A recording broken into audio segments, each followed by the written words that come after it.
shadows of the past. I never wanted the house. When my grandfather passed, I assumed his estate would be sold off or split among the family. But instead, I received a letter from his attorney informing me that I was now the sole owner of Blackwood Manor. A house I barely remembered. A house my family never spoke about. I should have sold it immediately. But something about it called to me, a whisper in the back of my mind, a feeling I couldn't shake.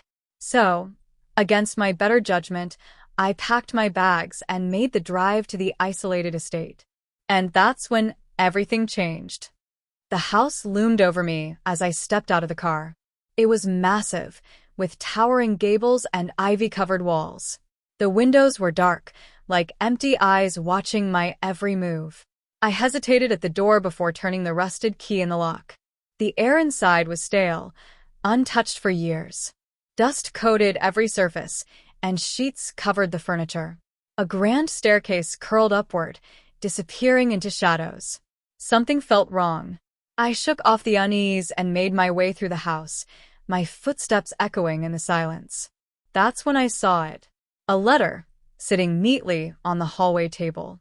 But it wasn't old. It looked fresh, like someone had left it there for me. My hands trembled as I picked it up.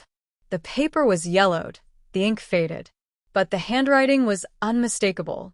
My grandfather's. If you're reading this, it means I am gone. And that means the truth can no longer stay buried. I swallowed hard, my pulse racing. You are the last Blackwood, and you must uncover what was hidden before it finds you first. I turned the page. Start where it all ended. The hidden room in the East Wing. A chill ran down my spine. A hidden room? And what did he mean by before it finds you? I made my way to the East Wing, my grandfather's words circling in my mind. The hallway was colder here, the air heavier. Dust motes swirled in the dim light as I ran my fingers along the wall, searching for any hidden doors. Then, click. A section of the paneling shifted beneath my touch. My heart pounded as I pushed against it. The wood groaned, revealing a narrow passage leading into darkness. I hesitated. Every instinct screamed at me to turn back, but I had to know the truth. I stepped inside. The passageway led to a small, windowless room. The air was thick with the scent of damp wood and something metallic. A single desk stood in the center. On it, a journal. I picked it up, my breath shallow as I flipped to the first page. The handwriting was my grandfather's. I should have told her the truth, but I was too afraid. And now it's too late. I turned the page. The Blackwood family is cursed. Not by magic, nor by superstition, but by the sins of our past.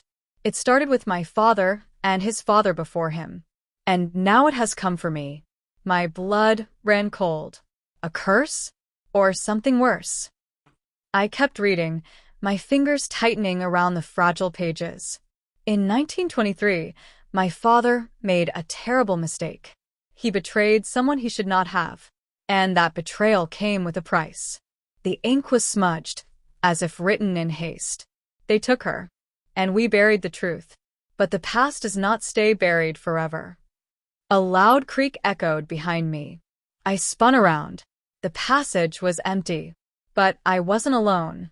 I could feel it. I grabbed the journal and ran from the hidden room, my heart hammering in my chest. As I stepped into the hallway, the house seemed different. The walls felt closer, the shadows deeper. Then I saw it, a figure at the end of the hallway, watching me, not moving. My breath hitched. I blinked, and it was gone. I locked myself in the study, my hands shaking as I spread out the journal and the old letters I had found in the hidden room. The pieces of the puzzle were coming together. A woman had disappeared in this house, and my family had covered it up. Who was she? And why was she still here? The more I read, the clearer the picture became. Her name was Eleanor Blackwood, my great-grandfather's wife, and she had been murdered, not by an outsider, by her own family.